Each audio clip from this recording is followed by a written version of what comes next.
The slap landed before anyone could breathe. Not a warning, not a word, just Marcus Hale's open hand cracking across Emma Caldwell's face so hard she staggered into the gurney, and the IV line she had just placed in a dying man's arm nearly ripped free. The entire ER froze, blood still on her gloves, a patient still bleeding beneath her hands, and the CEO of Mercy Ridge Hospital standing over her, chest heaving, pointing one finger at the door like she was garbage he needed removed. "Get out," he snarled. "Get out of my hospital, you stupid little bitch. You're fired." Nobody moved. Nobody said a word. Because in that moment, power didn't just win. Power hit back. Before you hear what happens next, subscribe to this channel, hit that notification bell, and drop a comment below telling me what city you're watching from. I want to see how far this story travels. Now let's go back to the moment everything changed. The rain had been falling since early morning, the kind of cold, relentless Seattle rain that soaks through your jacket before you even realize it started. But inside Mercy Ridge Hospital, nobody noticed the weather. Inside Mercy Ridge, the only thing that mattered was the sound of the monitors, the shuffle of shoes on linoleum, and the quiet, constant hum of people trying to keep other people alive. Emma Caldwell had been on shift for 9 hours when the ambulance brought him in. She was charting at the nurse's station when the radio crackled, when the paramedics wheeled through the bay doors with their voices tight and clipped, and when she looked up and saw the old man on the gurney, her body moved before her mind caught up. That was the thing about Emma that most people at Mercy Ridge hadn't figured out yet. She didn't hesitate. She didn't freeze. She assessed, she acted, and she dealt with the paperwork later. "What do we have?" she asked, falling into step beside the gurney. The paramedic, a young guy named Torres, who she'd worked with twice before, looked at her with eyes that said, "This one is bad." Male, approximately 70, 72, found unconscious on the corner of 5th and Madison. No ID, no wallet, lacerations to the left side, possible internal trauma, BP is dropping. "No ID," Emma repeated. "None." That single fact, no ID, was the tripwire that would set everything in motion. Because at Mercy Ridge Hospital, no ID meant no insurance verification. And no insurance verification meant a very specific protocol. Stabilize minimally, contact the billing department, await authorization before proceeding with full treatment. It was a rule that existed in the hospital's internal policy manual, buried somewhere between sections on vendor contracts and visitor parking. It was also, in Emma's opinion, one of the cruelest rules she had ever encountered in medicine. She looked at the man on the gurney. He was older than she'd first thought, maybe mid-70s. His face was weathered and lean, the kind of face that had spent years in wind and sun. His gray hair was cut short, almost military short. His breathing was shallow. His color was wrong. And the wound on his left side, she could see it through the torn fabric of his jacket, was worse than Torres had let on. "Get him to Bay 4, Emma said. "Shouldn't we wait for Bay 4, Torres?" She pulled the curtain, snapped on her gloves, and began.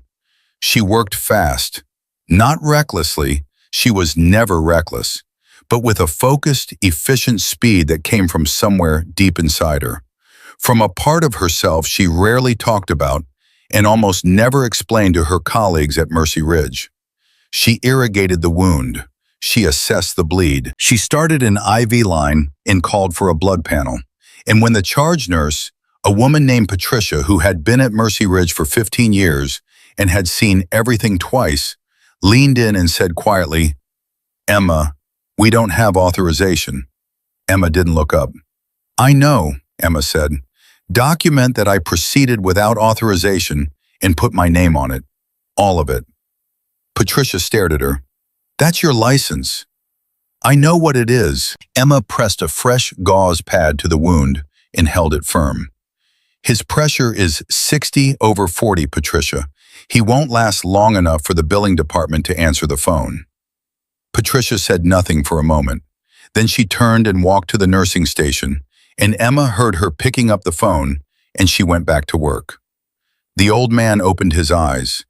They were blue, those eyes, pale and sharp, even through the fog of pain and blood loss. He looked at Emma the way some patients did, not with panic, not with confusion, but with a kind of quiet, measured attention, like a man who had been in bad situations before and was taking stock of this one. "You're going to be all right," Emma told him. It was something she said to patients because it was her job to say it, but she also meant it. She believed it. She had always had the ability to say that sentence and mean it simultaneously, which was rarer than people thought. The old man's lips moved. "What was that?" She leaned closer. His voice was barely a whisper. "You know what you're doing." "Yes," she said simply. "I do." Something shifted in his expression. Not quite a smile, but something close. He closed his eyes again, and his breathing, while still shallow, steadied slightly. And Emma focused on the bleed, and for about 4 minutes, maybe 5, the bay was quiet and purposeful, and everything was exactly as it should be. Then the ER doors slammed open. She heard it before she saw it, the crack of the doors against the walls, the sudden silence that fell over the entire emergency room, the kind of silence you only hear when something is deeply, fundamentally wrong. Emma looked up from her patient and saw him. Marcus Hale was 47 years old, 6'2", and wore his authority the way some men wore expensive suits, as armor, as advertisement, as a warning to everyone in the room about the cost of crossing him. He had been CEO of Mercy Ridge Hospital for 6 years, and in those 6 years, he had increased revenue by 31%, cut costs by implementing policies that the administrative staff celebrated and the clinical staff quietly loathed, and developed a reputation for showing up unannounced on the floor whenever something happened that might affect the hospital's financial exposure. He was the reason nurses talked in hushed voices. He was the reason doctors triple-checked their documentation. He was the reason Patricia had hesitated for just a moment before picking up that phone. He walked straight to Bay 4.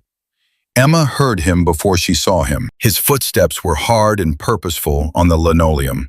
And then he was at the curtain, and then he pulled it aside, and his eyes went immediately to the IV line in the old man's arm, and the blood panel order on the tablet, and the authorization field that was conspicuously, obviously, undeniably blank.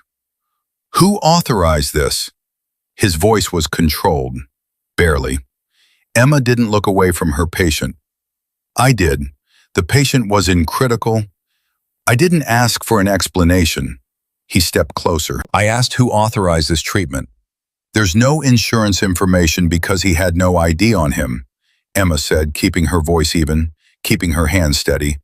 "His blood pressure was—" "Do you understand?" Marcus said, and now his voice had dropped in a way that was somehow worse than shouting. The way the air gets very still right before lightning. "What you have just done. You have exposed this hospital to a liability that—" "He was dying." Emma finally looked up at him. "He was dying, and the protocol you're talking about would have let him." The silence in the ER was absolute. Every nurse, every technician, every orderly, every patient who wasn't unconscious had turned toward Bay 4. They weren't moving. They weren't breathing. They were watching. Marcus Hale looked at Emma Caldwell for a long moment. His jaw worked. His eyes traveled from her face to the patient, to the blank authorization field, and back to her face. "You have a probationary badge," he said. "Yes. You've been here 6 weeks. 8 weeks. You don't make these calls." His voice was rising now. "You don't decide. You follow protocol. That is what you are here to do." Emma met his eyes. She didn't flinch. She didn't apologize. "With respect," she said quietly, "the protocol was going to kill him." Something broke in Marcus Hale's face. It wasn't sadness. It wasn't doubt. It was something uglier than both of those things. It was the expression of a man who had been contradicted in front of an audience and who had decided, in that moment, that the contradiction was more important than anything else in the room, including the bleeding human being in the bed between them. "Get out," he said. Emma blinked. "I'm in the middle of, get out of my hospital." His voice rose to a volume that bounced off every wall in the ER. "Get out right now, you stupid." And then he said it, the word, loud and ugly and dripping with contempt, aimed at her like something he'd been storing up. And even as it left his mouth, Emma was still not fully believing it was happening. She was still not fully believing it was happening when his hand came up. She was still not fully believing it when it came down. The sound was sharp and flat, a crack that cut through the silence like a blade. And the left side of Emma's face exploded with heat, and she took one step sideways because the force of it had been real and sudden, and she had not braced for it because her mind had still been telling her that this was not actually happening. The ER did not react. Not immediately, not because they didn't care, but because what they had just witnessed was so far outside the range of normal human behavior in this building, in this profession, in this civilization, that their minds needed a full second to process it. Then someone gasped. Then someone said, quietly and with great feeling, "Oh my God." Marcus Hale straightened his jacket. "You're terminated," he said to Emma. His voice was completely calm now, which was somehow the most terrifying part. "Security will escort you out. You'll receive your final paycheck by mail. Don't come back." Emma's hand had gone to her cheek, not to cradle it, not to cover it, just to touch it. The way your hand automatically goes to the place where something has happened to you, to confirm that it's real, to hold the reality of it in place while your mind catches up. She looked at him. Her eyes were steady. That was the thing about Emma. Whatever was happening on the surface of her face, inside her eyes there was something that did not break, and did not beg, and did not ask for anything. She looked at Marcus Hale the way someone looks at a thing they have already decided how to handle, and they are simply waiting for the right moment. She said nothing. She turned back to her patient. The old man's eyes were open again. He was looking at her, past the redness on her cheek, past the CEO standing 2 feet away, straight at her. And his pale blue eyes held something that Emma recognized from a long time ago, from a different life, from a place very far from this emergency room. He recognized her too, not from Mercy Ridge, not from Seattle, from somewhere else entirely. She didn't show it on her face. She checked his IV line one final time, verified the drip rate, pressed the call button to ensure someone would be assigned to him the moment she was removed, and then she straightened up. 2 security guards appeared at the curtain. They were young, uncomfortable, clearly desperate to be anywhere else on the planet. "Ma'am," one of them started, "if you could just—" "I'm coming," Emma said. Her voice was quiet and completely even. She walked out of Bay 4 without looking at Marcus Hale again. The ER parted for her like water. Every face she passed was a different shade of the same expression. Shock and shame and grief. The particular grief of people who had watched something terrible happen and had not moved, and who would carry the weight of that stillness for a long time. Patricia caught her eye as she passed the nursing station. The older woman's jaw was tight, her eyes wet. She gave Emma a tiny nod, the kind that said, "I saw it, and I will not forget it, and I am sorry." Emma returned it. That was the only goodbye they had time for. And then Emma Caldwell was outside, in the parking lot, in the cold Seattle rain, with her badge in one hand and her jacket over her arm, and a mark on her face that was already beginning to swell, and the automatic doors of Mercy Ridge Hospital sliding shut behind her. She stood in the rain and she breathed. Inside, she knew Marcus Hale was already back at his desk, or on the phone with the hospital's legal team, or somewhere justifying what he had just done to himself.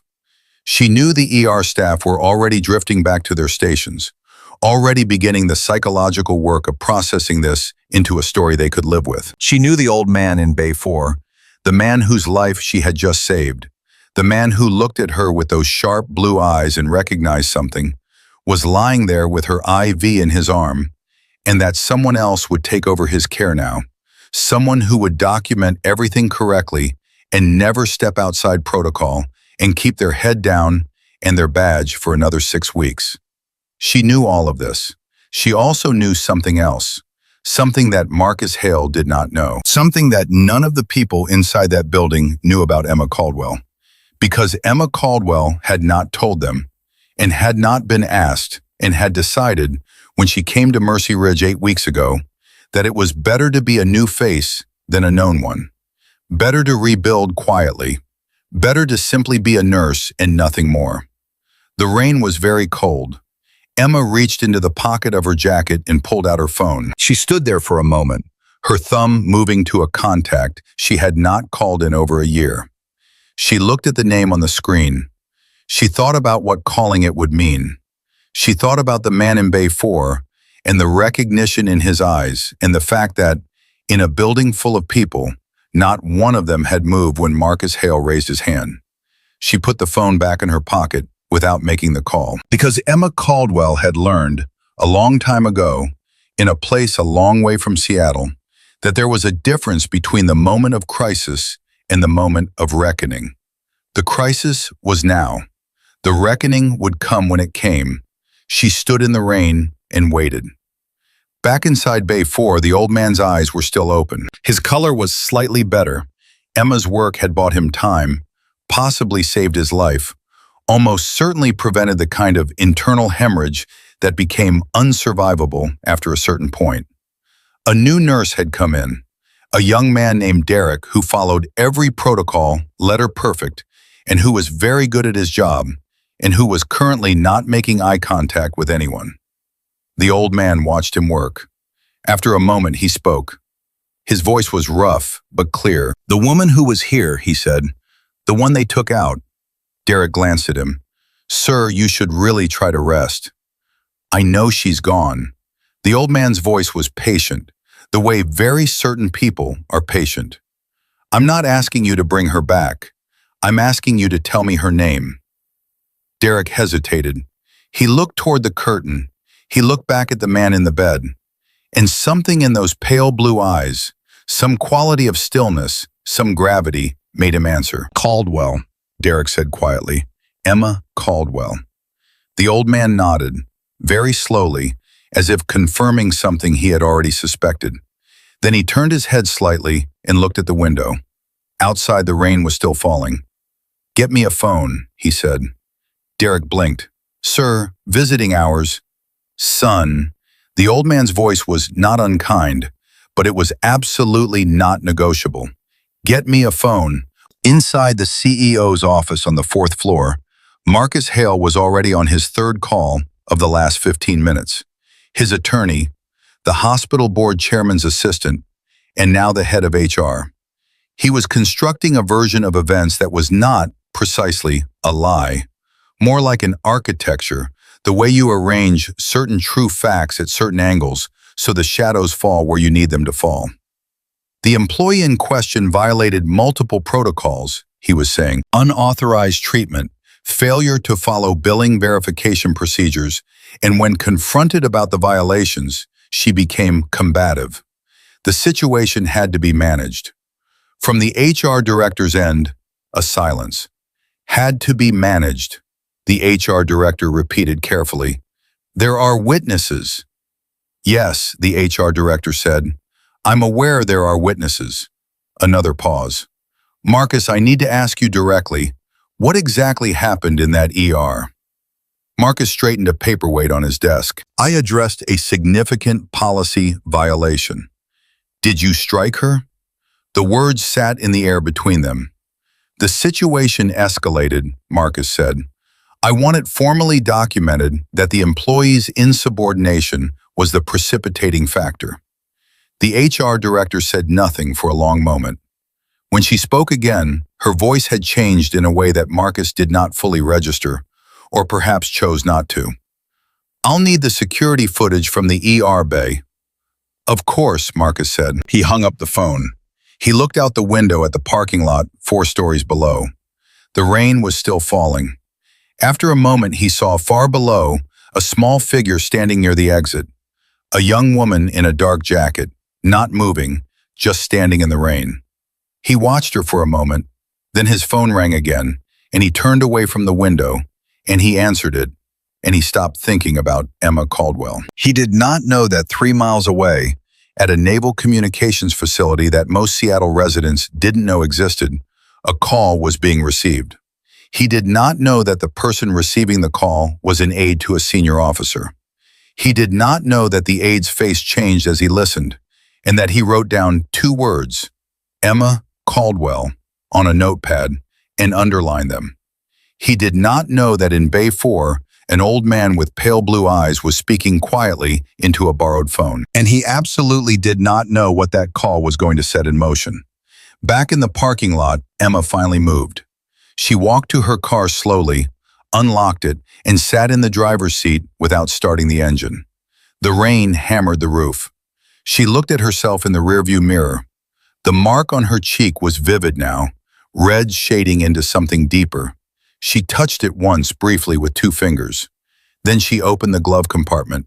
Inside, beneath a registration document and a small first aid kit, was a military ID card. Old. Laminated. Her photograph, younger, in uniform. Her name, her rank, her unit designation. She held it for a moment, then she put it back, closed the glove compartment, and sat with her hands on the steering wheel, staring at the rain on the windshield. Her phone buzzed. She looked at the screen. Unknown number. She almost didn't answer it. She had a history with unknown numbers that had delivered news she wasn't ready for, and her instinct was still, after all this time, to let them go to voicemail. She answered. Emma. The voice was male, clipped, official, familiar in the way that certain voices are familiar even after years. Not because you remember the specific voice, but because you remember the register, the rhythm, the particular way military men say your first name when they mean to say soldier. This is Commander Ashford's office. The commander would like to speak with you. Emma's hand tightened on the phone. I'm listening, she said. The rain fell, and 40 miles away at a naval air station on the coast, a Black Hawk helicopter was being cleared for departure. Emma sat in that car for exactly 4 minutes before she made her decision. She knew because she watched the clock on the dashboard. 4 minutes. The rain hitting the roof like static, her cheek throbbing with a heat that had settled in deep, past the skin, into the bone. The voice on the phone still echoing in her ear, Commander Ashford's office, and her own voice replying, calm and flat, I'm listening, the way she had trained herself to sound in situations where every part of her body wanted to do something else entirely. The call had been brief, professional, the kind of call that said everything without saying anything. The commander is aware of your current situation, the aide had said. He asks that you remain in the immediate area. A representative will be in contact. That was it. No explanation, no timeline. Emma had said, understood, and hung up. Now she sat with her hands still on the wheel and thought about David Reynolds. She hadn't known his name when she worked on him in Bay 4. She hadn't known it until she heard it in her own mind, the way you sometimes hear a thing you've known all along but haven't let yourself acknowledge. The cut of his jaw, the posture even through the pain, the way he'd looked at her with those blue eyes and said, you know what you're doing. Not as a question, not as gratitude, but as a recognition, a confirmation. She had known his face for 11 years. She pressed her fingers against the glove compartment without opening it. She didn't need to look at the ID again.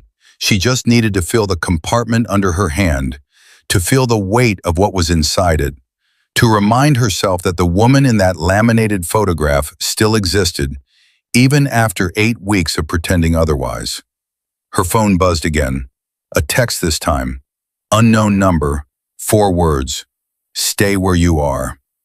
Emma looked up through the rain-blurred windshield at the gray face of Mercy Ridge Hospital. Somewhere inside, Marcus Hale was managing his version of events. Somewhere inside, Patricia was probably making very careful notes. Somewhere inside, in Bay 4, David Reynolds was making a phone call that Marcus Hale would not understand until it was already too late to matter. She put her phone face down on the passenger seat. She waited. Inside the hospital, the ER had not recovered. That was the right word for it, recovered. Because what had happened in Bay 4 had been a kind of wound, sudden and blunt. And the staff moved through the next 20 minutes the way people move when they are injured, but still functioning, doing their jobs with their heads down and their thoughts somewhere else entirely. Patricia sat at the nursing station and filled out an incident report with handwriting that was unusually careful and unusually detailed. She included the time. She included the exact words she had heard. She included the fact that she had witnessed physical contact. She used the word strike. She used it twice. When the charge doctor, a calm, older man named Dr. Ferris, who had been at Mercy Ridge for 12 years, leaned over her shoulder and read what she was writing, he didn't say a word for a long moment. Then he pulled up a chair and said, quietly, "I'll need to file one too." "I know," Patricia said.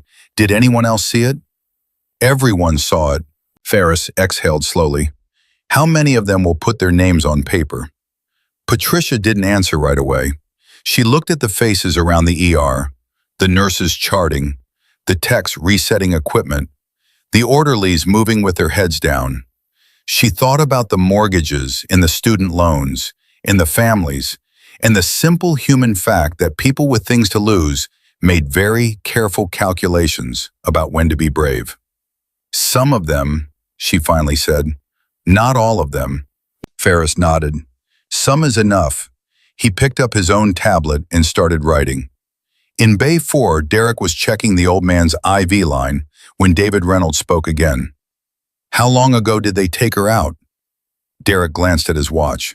"About 15 minutes, sir." Reynolds was quiet for a moment. His breathing had improved significantly since Emma's intervention. The difference between competent emergency care and protocol-dictated hesitation made visible in the steadiness of a heart rate monitor. He was still pale. He was still in pain. But his eyes were sharp and present, and the way he processed information, quickly, without visible emotion, with absolute focus on what was actionable, told anyone paying attention exactly the kind of man he was. "Who runs this place?" he asked. "The CEO, Mr. Hale." "He was in here." "Yes, sir." Reynolds looked at the curtain for a moment. "The woman, Caldwell, how long has she been here?" 8 weeks, Derek hesitated. "She's on probation, was on probation." 8 weeks. Something moved behind Reynolds' eyes.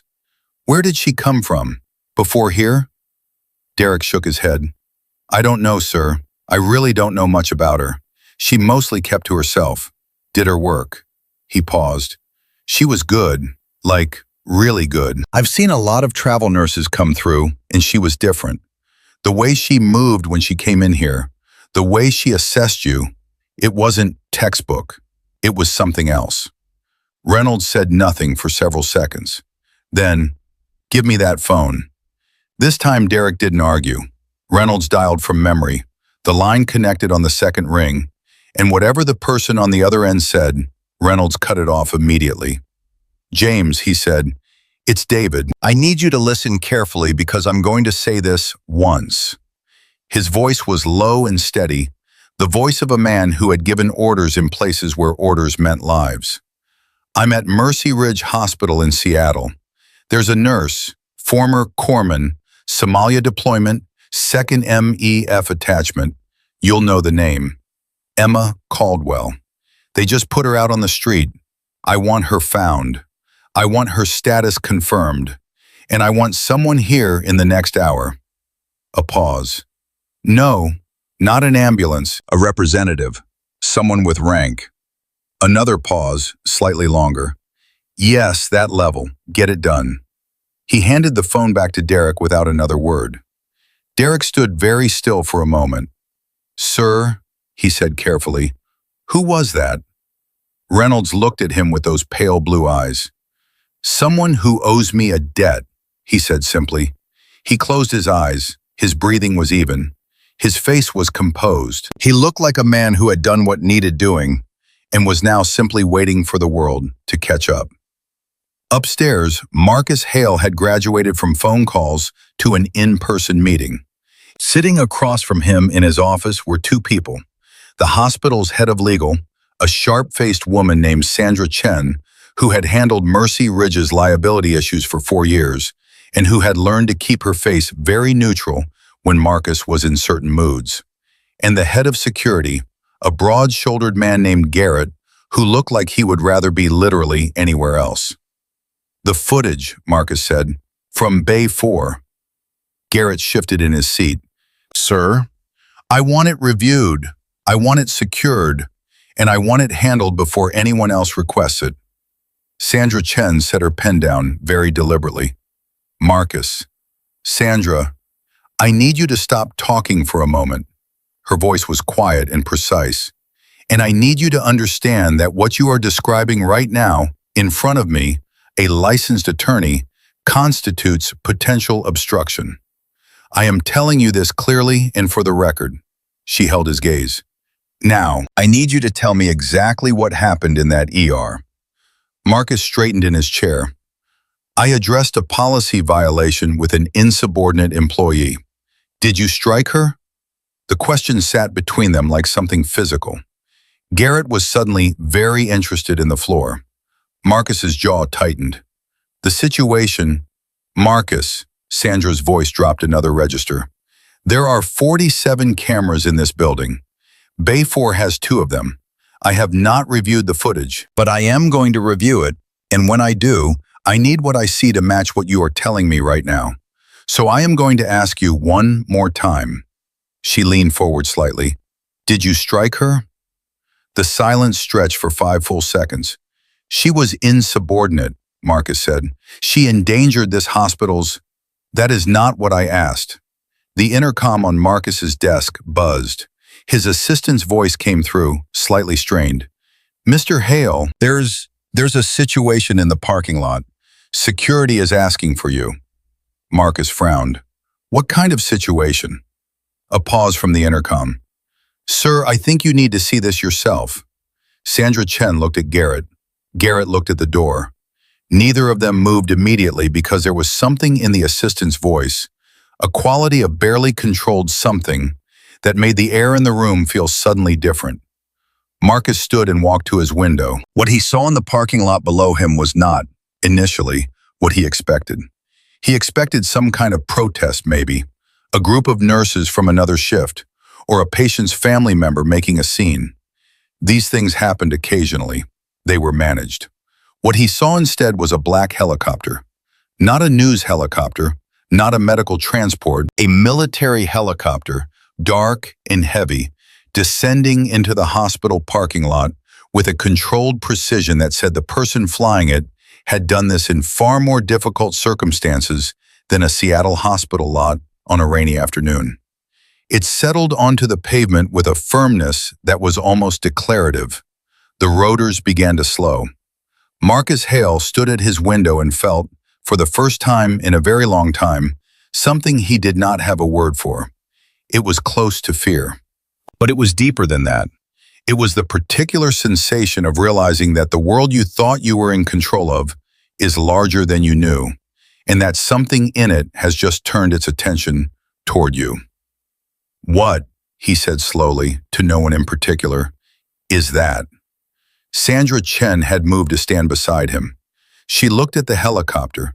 She looked at the military insignia on its side. She looked at the uniformed figures stepping out of it. Her face, which she had kept professionally neutral for the entire meeting, shifted into something that was almost, not quite, but almost, the expression of someone watching a situation accelerate past the point where they can manage it. "Marcus," she said quietly, "you need to call your personal attorney. Right now. Not the hospital's counsel, yours." "Why?" His voice was harder than he intended. "What is this?" "I don't know exactly," she said, "but I know what those uniforms mean. And I know that whatever is happening right now is not a hospital matter anymore." Emma was still in her car when the helicopter landed 20 feet away. She had felt the vibration before she heard it, a deep, rhythmic thrum that she recognized before her conscious mind processed it. Her head came up. Her body went still in the specific way it used to go still when incoming aircraft changed the entire calculus of whatever situation she was in.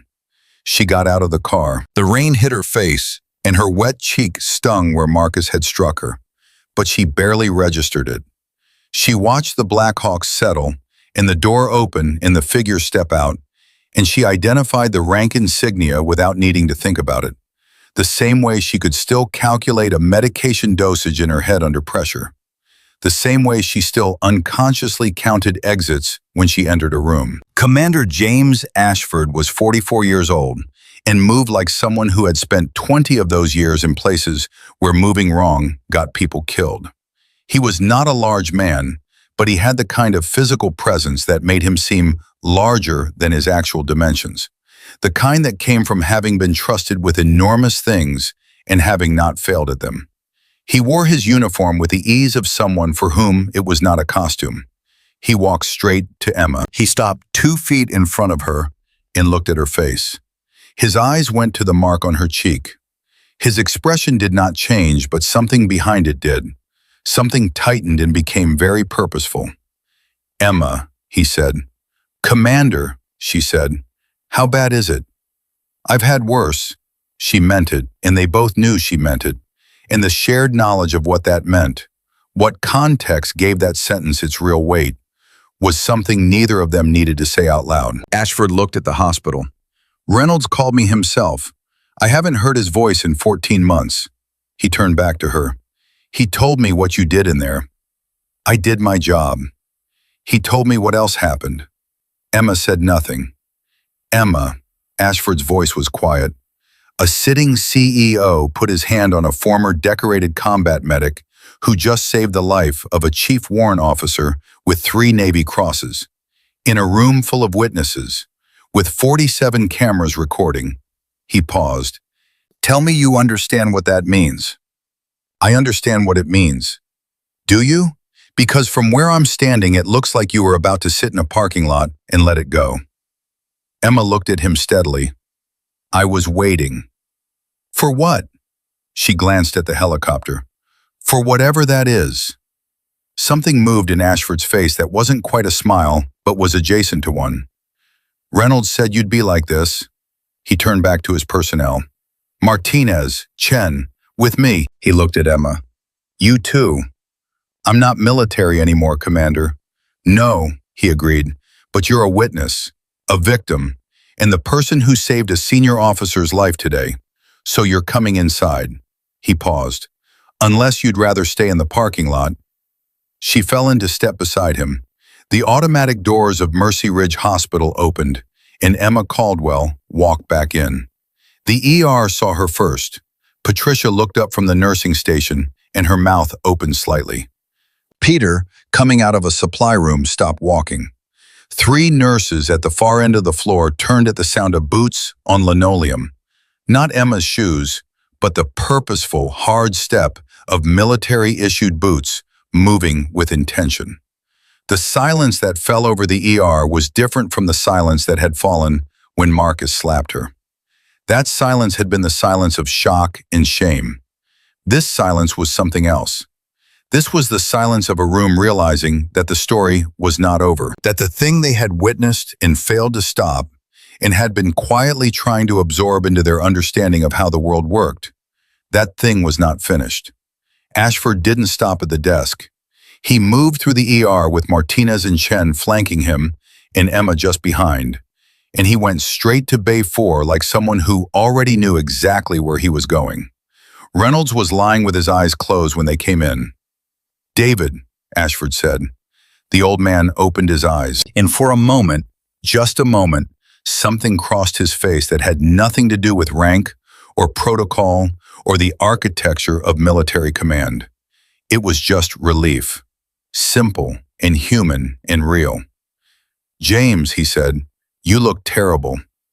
"I've looked worse." "Yes," Ashford said, "you have." He looked at Emma. "He remembers you." Reynolds's eyes had already found her, and they held her with that same steady, grave attention. "Somalia," he said, "Camp Kilo." August, 11 years ago. Emma's jaw tightened slightly. Just slightly. Yes, sir. 3 Marines, 12 hours, half a unit's worth of field surgery with equipment that barely qualified as functional. Yes, sir. I was the officer who filed the commendation that the brass decided not to process, he said. Because you were a woman, and it was 2014, and some people hadn't caught up with reality yet. His voice was entirely flat and informational, but the words carried a weight that had clearly not lightened in 11 years. I never stopped being angry about that. Emma looked at him without expression. I moved on. I know, you always did. He shifted slightly in the bed. Is that why you came to Seattle? To move on some more? Hide in a regular hospital and be ordinary? I came to do my job. And instead you ended up doing it better than everyone in this building. He held her gaze. You saved my life today. I did my job, she said again. Reynolds looked at Ashford. She always says that. I know, Ashford said. It's maddening. Despite everything, the mark on her face, the cold still in her clothes from the rain, the adrenaline that had been cycling through her system since the moment the ambulance doors opened. Emma felt something loosen in her chest, just slightly, not much, but enough. Then Ashford's radio crackled, his aide's voice tight and clipped. Commander, hospital administration is on their way down. CEO is with them. They have legal counsel. Ashford looked at Emma. She looked back at him. Good, he said, and then he straightened up to his full height and turned toward the curtain. And Emma watched his face shift into the expression she recognized, the same expression she had seen on officers before difficult operations, before hard decisions, before moments that could not be walked back. It was not anger. It was not eagerness. It was simply absolute certainty. Martinez, he said, get the footage request ready. Chen, I want documentation of Mrs. Caldwell's injuries, photographed and on record before that man gets within 20 feet of this bay. He paused. Emma, you don't have to be here for this part. Emma looked at him. I know, she said. I'm staying anyway. Ashford nodded once. The sound of footsteps in the corridor was getting louder. Marcus Hale had spent the 4 minutes between his window and this moment reconstructing himself. He had straightened his jacket. He had chosen his words. He had positioned Sandra Chen at his side like armor, and he had told himself repeatedly that whatever this was, it was manageable. Everything was manageable. He had managed things before. He had managed lawsuits and investigations and board reviews and one very ugly malpractice situation in 2019 that nobody talked about anymore. He had managed all of it. He pushed the curtain to Bay 4 aside and stepped in. He saw Reynolds first, then Ashford, then the 2 uniformed personnel, and then, finally, his eyes landed on Emma Caldwell, standing in the back of the bay with her arms at her sides and a bruise on her face that was now fully, unmistakably visible in the ER's overhead light. The room was very small suddenly. Commander, Marcus said, finding his voice with difficulty. I don't know what you've been told, but there's been a significant misunderstanding. Mr. Hale, Ashford's voice was not loud. It didn't need to be. I'm going to need you to listen very carefully because I am going to say each of these things exactly once. Marcus opened his mouth. Once, Ashford said. The word was absolute. Marcus closed his mouth. The man in that bed is Chief Warrant Officer David Reynolds, United States Navy, retired. 3 Navy crosses. 41 years of service. He was brought into this facility in critical condition. He was treated by a nurse whom your staff had cleared to work in this ER, in violation of your own billing verification protocol, a decision which, according to the medical record already filed in the last 30 minutes, saved his life. Ashford's voice remained level throughout all of this. Approximately 20 minutes ago, you entered this bay, verbally abused the treating nurse using language I will not repeat in front of a patient, and then struck her across the face hard enough to leave visible bruising. He paused. In front of approximately 20 witnesses and 47 cameras. Marcus's face had gone through 3 different colors in the last 30 seconds. Commander, I understand that you may have been given a particular account. I'm also aware, Ashford continued, as though Marcus had not spoken, that in the last 40 minutes you've made 3 phone calls attempting to access or secure that security footage. Your hospital's IT administrator has already received a federal preservation request. The footage is not going anywhere. Sandra Chen made a sound that was not quite a word. It was the sound of a very smart person realizing that the situation has already left the station and they were not on it. Furthermore, Ashford said, the nurse you terminated today is Emma Caldwell, formerly Navy Hospital Corpsman 2nd Class, decorated veteran, combat medic, Somalia, 2014, whose commendation for bravery was improperly shelved. He paused. She saved 3 Marines in 12 hours under enemy fire with essentially no equipment. Today she saved 1 senior officer in 4 minutes with a full ER at her disposal. He turned his head slightly and looked at Marcus Hale with the particular attention of a man who is not angry, who is simply and precisely evaluating a problem and what to do about it. You slapped her in front of everyone, and then you fired her for doing her job. The silence that followed was so total that the sound of Reynolds's heart monitor seemed very loud. Marcus Hale looked at Emma. She looked back at him. Her face was the same as it had been in Bay 4. Steady, contained, not asking for anything, not performing anything, just present and utterly unmoved by whatever he felt right now. I want my attorney, Marcus said. His voice had lost most of its texture. That's your right, Ashford said. Chen, will you escort Mr. Hale to a waiting area and ensure he has access to a phone? He paused. And please note the time for the record. Chen nodded and moved. Marcus Hale, CEO of Mercy Ridge Hospital, who had ruled this building through fear and policy and the careful architecture of unchallenged authority for 6 years, took one last look around Bay 4. At Reynolds, at Ashford, at Patricia, who had appeared at the curtain without anyone noticing and who was looking at him with an expression he would remember for a long time. And at Emma Caldwell, who was still standing with her arms at her sides, still with that mark on her face, and who had not moved and had not said one single word and had not needed to. He walked out. The curtain swung shut behind him, and Emma Caldwell, for the first time since the automatic doors had closed on her in the rain, let out one slow, quiet breath. Reynolds watched her from the bed. You all right? He asked. She thought about the parking lot, about the rain, about the 4 minutes she'd sat with her hands on the wheel, deciding whether to make herself smaller again, whether to absorb this the way she'd absorbed other things, whether to be practical and invisible and move on, the way she always moved on. She looked at the old man who remembered her from a different war. Yeah, Emma said, I'm all right. And somewhere outside, down the corridor, she could hear Marcus Hale's voice beginning to rise, and the deliberate, unhurried sound of Commander Ashford's footsteps moving to meet it. The waiting area they put Marcus Hale in was a small conference room on the 2nd floor, the kind of room that existed for difficult conversations with families. Beige walls, a round table, a box of tissues on the counter that nobody ever wanted to need.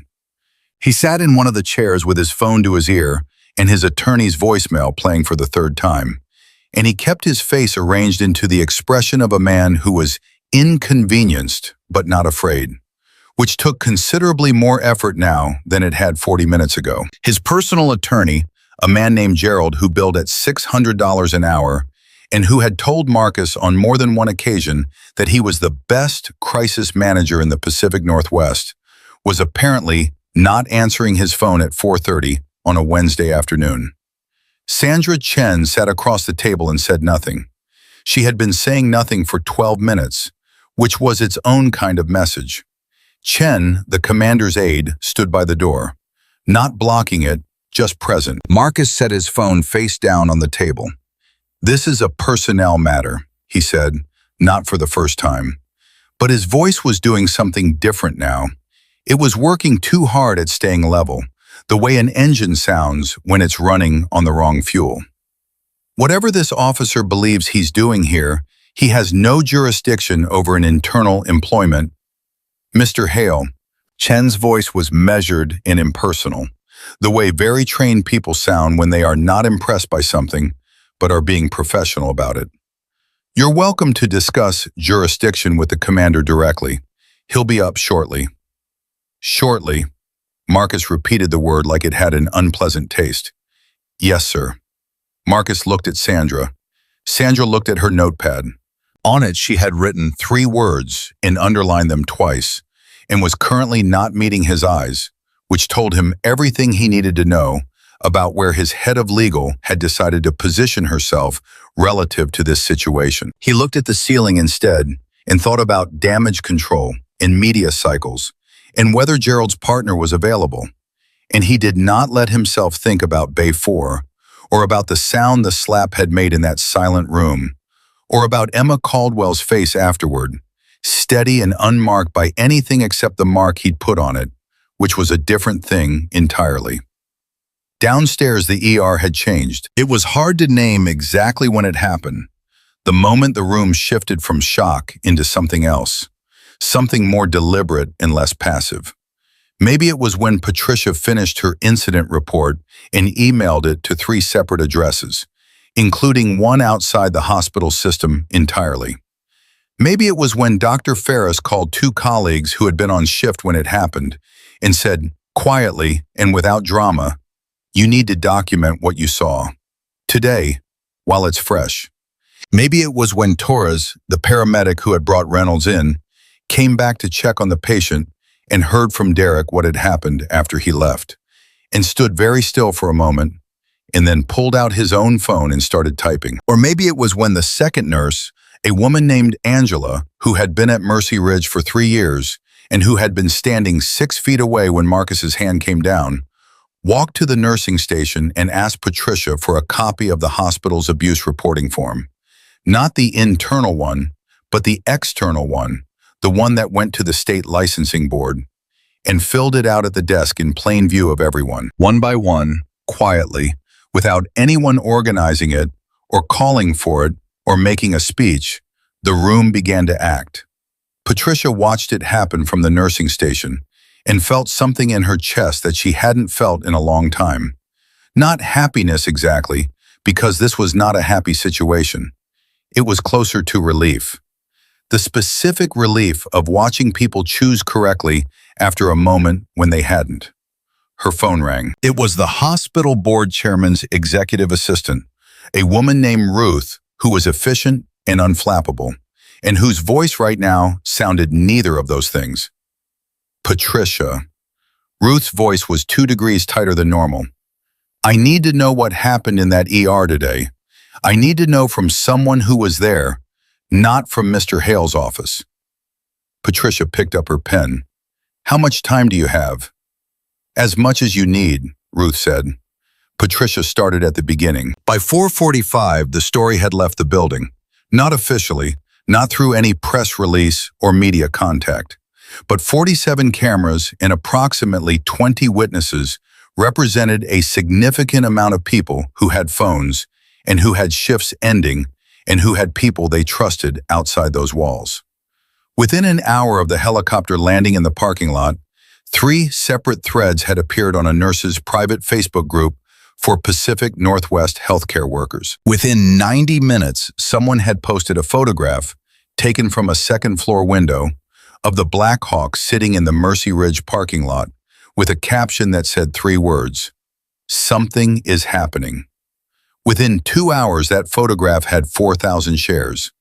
None of this was known yet to Marcus Hale in his conference room on the second floor. None of it was known yet to Emma Caldwell, who was still in Bay 4 with Reynolds and Ashford, sitting in a chair that Derek had quietly brought for her without being asked, drinking bad coffee from the nurse's station that Patricia had sent down with a look that said, "This is the least I can do," and I know it.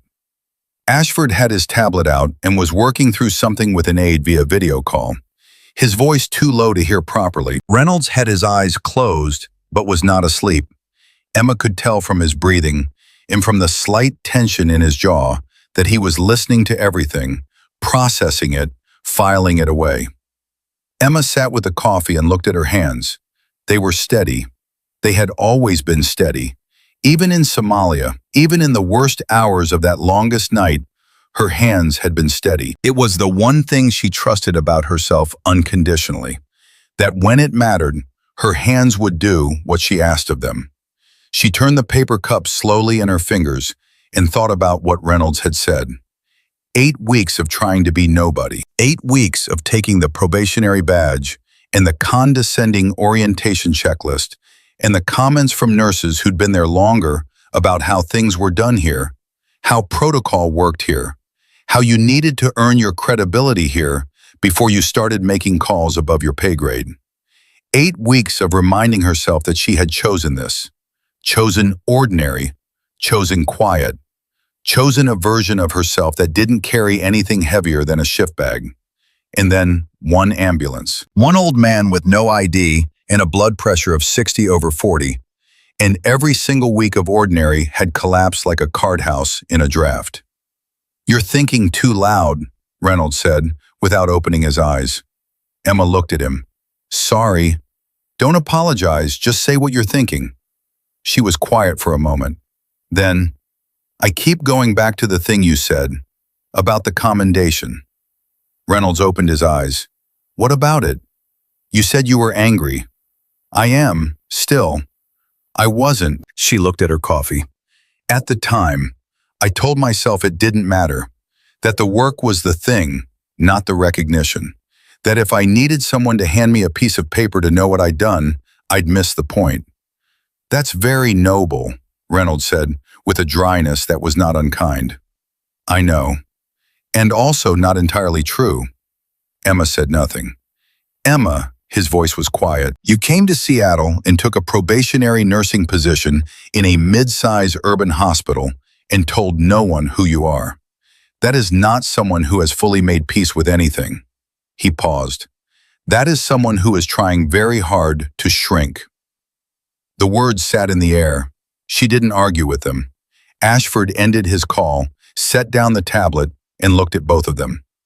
"Board is convening an emergency session," he said. "Ruth Alderman, the chairman's assistant, has been on the phone with our office for the last 20 minutes. They want a full account before they meet with Hale." He looked at Emma. "They're going to ask you to be present." Emma looked at him. "In what capacity?" "As the person it happened to," Ashford said simply. She set down her coffee. "What time?" 6 o'clock. Boardroom, 4th floor." She looked at her watch. It was 4:52. She had just over an hour. She was in wet clothes with a bruise on her face, and no badge, and no official standing at this institution, and a day that had dismantled itself in ways she had not foreseen. This morning when she got up and made coffee and drove to work in the rain. "All right," she said. Reynolds made a sound that might have been approval. At 5:03, Sandra Chen knocked on the conference room door and opened it without waiting for an answer, which was the first sign Marcus got that something else had shifted. She set her tablet on the table in front of him. On the screen was a photograph, the Black Hawk in the parking lot, the caption, the share count that was now above 6,000. Marcus stared at it. "It's spreading," Sandra said. Her voice had shed its professional neutrality entirely now. What was underneath it was not anger. It was the focused urgency of a lawyer who can see exactly where something is going and is trying to determine whether there is still time to alter the trajectory. Right now it's nurses groups and local community boards. In about 2 hours it will be mainstream. By morning it will be national. Marcus pushed the tablet back. "We put out a statement, standard protocol for disruptive." "A statement saying what, Marcus?" Sandra's voice was sharp. "That a military helicopter landed in our parking lot because of a routine HR matter?" She pressed her hands flat on the table. "The story writes itself. Nurse saves veteran. CEO fires her. Military shows up. There is no statement in the world that spins that. Then we get ahead of it. His voice was harder now. The automatic hardness of a man whose only available tool was aggression. We make her the story. The unauthorized treatment. The protocol violations. She saved his life. Sandra said it flatly. The medical record says it clearly. The attending physician signed off on it within the last hour. The man is alive because she acted without waiting for your billing department to pick up the phone. She looked at him with an expression that contained, beneath its professional surface, something that was close to pity.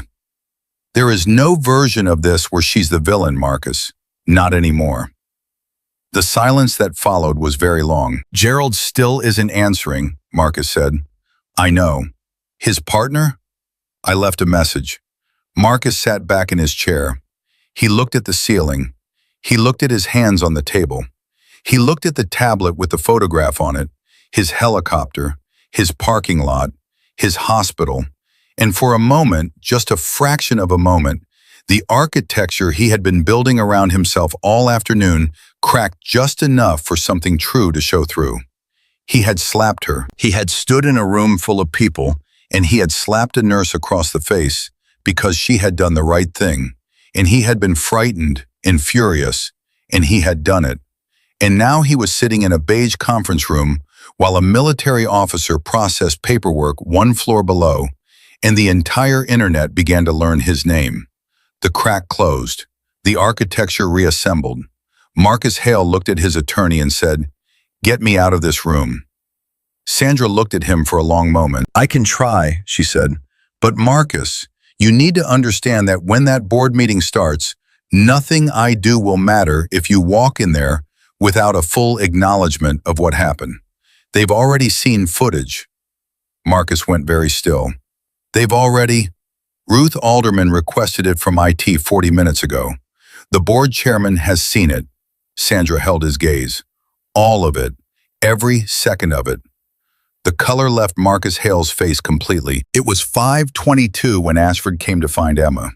She was in the women's restroom down the corridor from Bay 4, standing at the sink, running cold water over a paper towel and pressing it carefully against her cheek. The bruise had darkened into something that was no longer easy to minimize or explain away. It was the kind of mark that told a story to anyone who looked at it, clearly and without ambiguity, and Emma was standing in front of the fluorescent-lit mirror, looking at it with the particular expression of someone who is deciding what to feel about something they can't change. Ashford knocked on the doorframe. He'd sent a female aide in first to check it was empty. 5 minutes, he said through the door. "I heard you." A pause. "You okay?" "You asked me that already. I'm asking again." She pressed the cold towel to her cheek one more time. Then she folded it and set it on the counter and looked at herself in the mirror. Wet hair, borrowed dry jacket that Patricia had found somewhere, bruise that wasn't going to be hidden by anything short of a full face of stage makeup, and eyes that were exactly as they had always been, steady and present and not asking for anything. "Yes," she said. "Let's go." The fourth-floor boardroom was the kind of room that existed to make people feel the weight of institutional authority.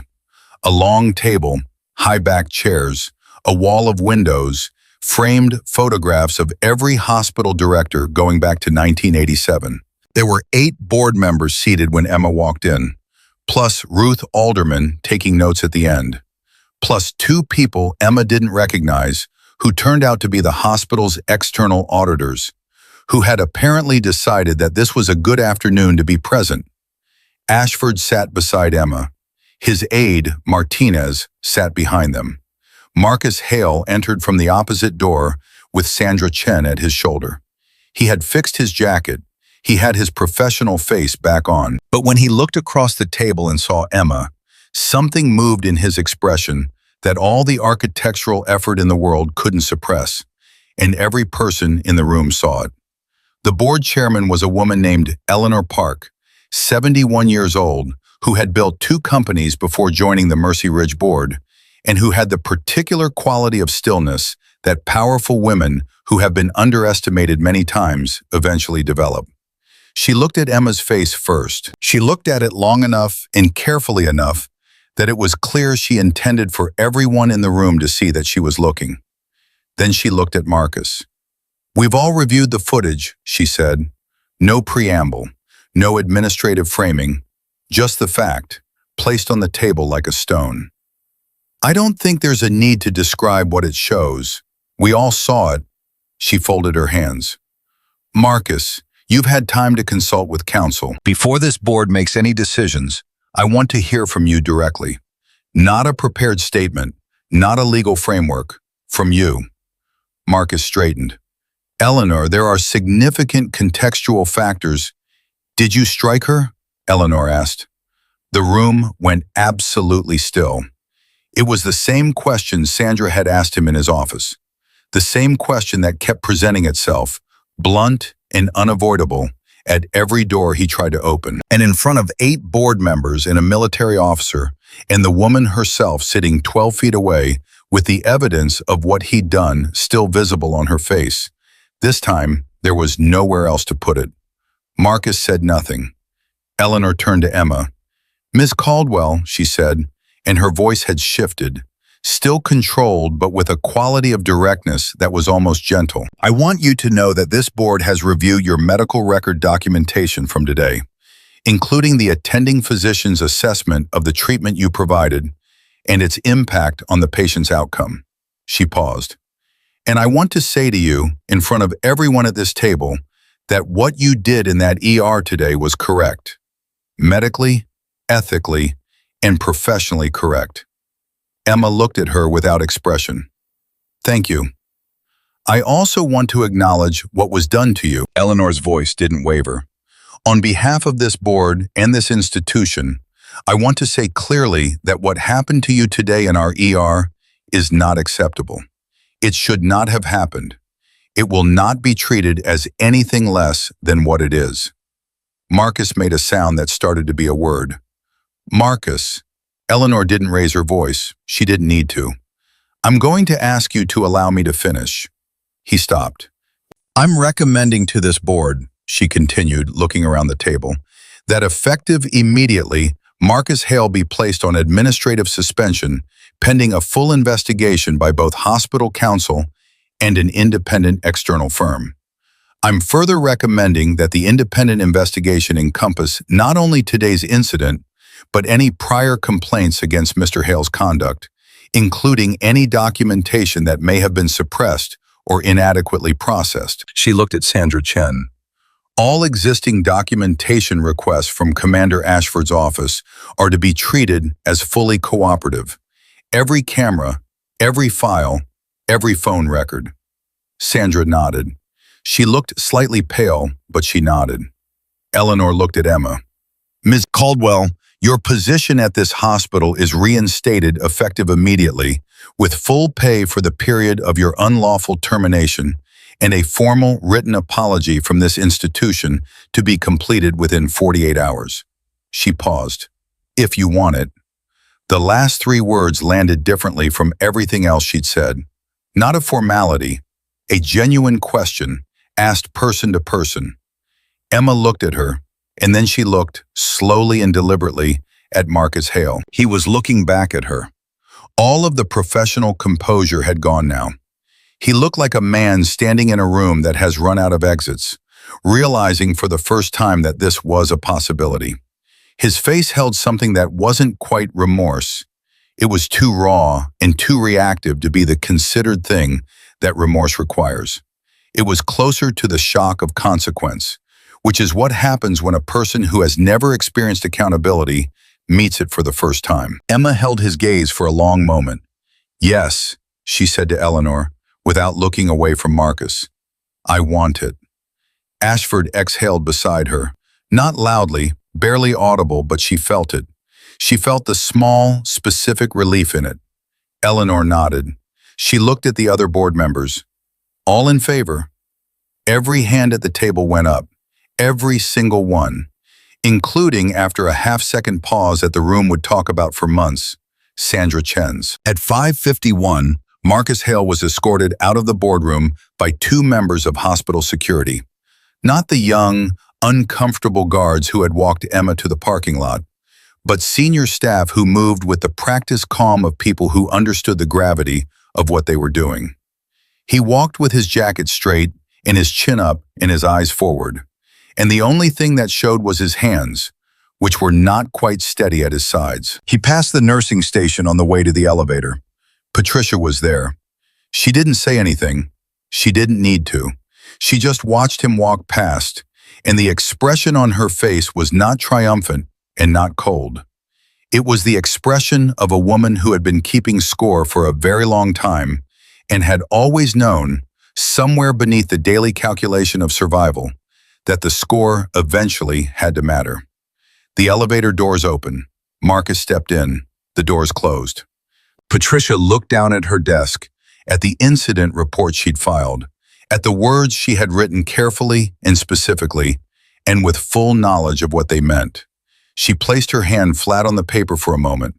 Then she picked up the phone to call the evening shift. In Bay 4, Reynolds was told what had happened by Derek, who had been texting Martinez for updates for the last 20 minutes, and who delivered the news with the barely contained energy of someone who has been waiting for a specific thing to happen and is very relieved that it did. Reynolds listened without interrupting. When Derek finished, the old man was quiet for a moment. "The board vote," he finally said. "Unanimous?" "Every single one." Reynolds nodded slowly. He looked at the ceiling. Then, with the careful deliberateness of a man managing pain and exhaustion and something else, something more complicated and more private, he closed his eyes. "Good," he said. His voice was quiet, but in it was 11 years of something that had been waiting to be put down. Emma was still on the 4th floor when her phone rang. Unknown number again. She almost let it go. She answered. The voice on the other end was female, professional, and moved fast. "Ms. Caldwell, my name is Lauren Briggs. I'm a producer with KIR07 News. We've received information about an incident at Mercy Ridge Hospital today involving a military officer and a nurse who was..." Emma took the phone away from her ear. She looked at it for a moment, at the name on the screen, at the word producer, at the specific trajectory that one answered call would set in motion. She thought about Eleanor Park's voice. "If you want it." She thought about Reynolds saying, "You're trying very hard to shrink." She thought about that parking lot, the rain, the 4 minutes, the decision she'd almost made to absorb this the way she had absorbed other things and move quietly on. She put the phone back to her ear. "Miss Briggs," she said, "I'll give you 15 minutes, but I talk, you listen, and I decide what gets used. Those are my terms." A pause on the other end. Then, "Deal." Emma looked out the window at the parking lot 4 floors below. The Black Hawk was still there, patient and dark in the rain. And next to it, barely visible, was her car, exactly where she'd left it, exactly where she'd sat for 4 minutes and almost decided to disappear. She straightened up. "Then let's start," she said. The 15 minutes Emma had promised Lauren Briggs turned into 43, not because Emma lost control of it, she never lost control of it, but because Lauren was good at her job, and good journalists have a way of asking the next question before you fully decided whether you wanted to answer the first one. Emma sat in a chair near the window on the 4th floor, with her phone pressed to her ear, and the bruise on her face and the Black Hawk still visible in the parking lot below. And she talked in the careful, measured way she had learned to talk about hard things. Directly, without decoration, without asking for anything from the listener. She told Lauren what had happened in Bay 4. She told it in sequence, without editorializing, the way she would have written an incident report. Patient condition on arrival. Assessment, decision to proceed. The CEO's entrance, the words he used, the sound the slap made in that room, the security guards, the parking lot, the rain. Lauren listened without interrupting, which Emma respected. When Emma finished, there was a pause on the line. "Ms. Caldwell," Lauren said carefully, "can I ask you something off the record?" "You can ask. Why did you take the job here? A nurse with your background, Somalia, combat deployment, 11 years of military medicine. You could be anywhere. You could be running a trauma unit. Why a probationary position at Mercy Ridge?" Emma looked at the window. Outside, the rain had finally started to ease. The parking lot was wet and gray, and the helicopter sat in it like something from a different world entirely, which in a way it was. "I needed to remember why I started," she said. Lauren was quiet for a moment. "Did you?" "Today I did," Emma said. "The hard way." She ended the call. She sat for a moment with the phone in her hand, knowing exactly what she had just set in motion, and being at peace with it in a way she hadn't expected. The story was already moving without her. The photograph, the nurses' groups, the share counts that Patricia had texted her about, with a series of increasingly wide-eyed messages. But there was a difference between a story that happened to you and a story you chose to tell. And Emma had spent enough of her life letting things happen to her quietly that choosing felt important right now. Ashford found her 2 minutes later. He stood in the doorway and looked at her with the expression of someone who already knows the answer to the question they're about to ask. "You talked to press." 15 minutes, Emma said. "My terms." "Your terms," he repeated. Something moved in his face that was between amusement and resignation. Reynolds is going to say he saw this coming. Reynolds would be right. Ashford came into the room and sat in the chair across from her. He set his elbows on the table and looked at her directly in the way he always had. Not through rank, not through protocol, but as one person who had been in serious situations looking at another. "Emma, before this gets any bigger, and it is going to get significantly bigger, starting around 11 o'clock tonight when the morning shows start calling, I need to know how you are. Not operationally, actually." She met his eyes. "I'm angry," she said. He nodded. "Good. Not the hot kind." She looked at her hands on the table. "The cold kind. The kind that's been there for a while and today just gave it a direction." Ashford was quiet for a moment. "The commendation." "Partly," she paused. "Mostly it's all the people who watched and didn't move. In that ER today, and everywhere else. It's the system that made them calculate whether to be decent and then choose not to be." She looked up. "That's what he was counting on. Marcus. He's counted on that his whole career. That people would weigh the cost and stay quiet. And today, some of them didn't. Patricia did. Ferris did." Emma paused. "Angela filed an external report with the state board. Derek spent his break writing a witness account that he emailed to himself and to the board and to 3 other addresses I don't know." She shook her head slightly. "He's 26 years old, and he was terrified, and he did it anyway." Ashford looked at her. "You noticed all of that?" "I notice everything," she said simply. "I always have." His phone buzzed. He looked at it, and something changed in his expression. Not alarm exactly, but the shift of a person upgrading their assessment of a situation's speed. "The story just hit the AP wire," he said. Emma straightened. "Already?" "Lauren Briggs is apparently very good at her job." He set the phone down. "By morning, Emma, this is national. You understand that?" "Yes." "Marcus Hale will have a PR firm by midnight. They will construct a narrative. They will find things in your record to question, your deployment history, your separation from service, any gap in your employment they can point to." "Let them look," Emma said.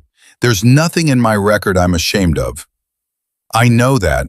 The public won't know it yet. It's going to be loud and some of it will be ugly." He held her gaze. "I've seen this happen to people before. The first 72 hours are the hardest, not because the story is wrong, but because it's everywhere, and it's loud, and everyone has an opinion about your life." Emma looked at him steadily. "James," she said, the first time she had used his first name all day, which landed differently than commander, the way first names always do when they've been held back.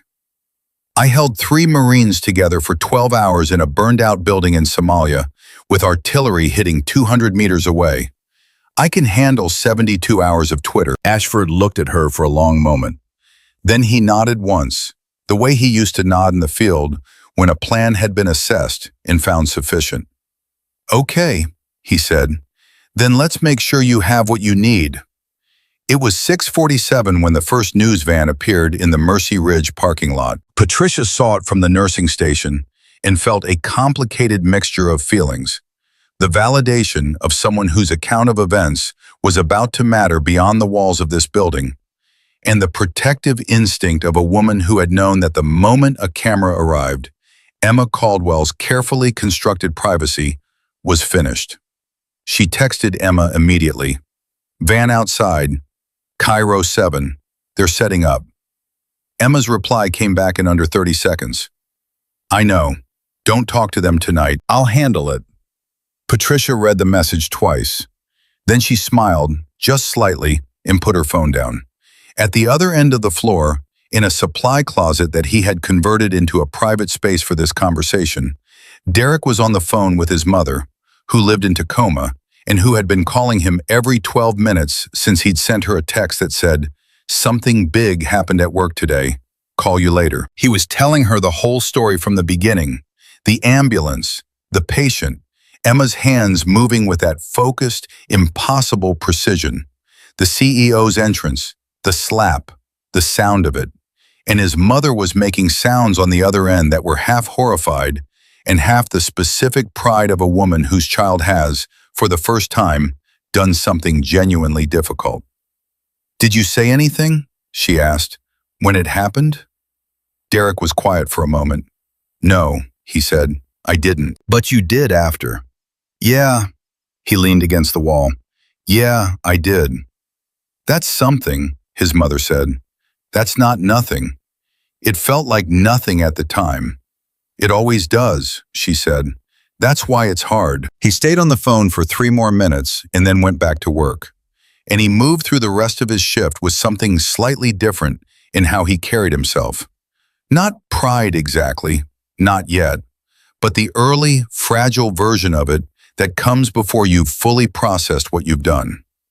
By 7:15, there were 2 more news vans, and in a hotel room 4 miles from the hospital, Marcus Hale sat on the edge of a bed with Gerald finally, on the phone, and listened to the lawyer tell him things he did not want to hear in a voice that had very little of the confident crisis management energy Marcus had been paying for over the years.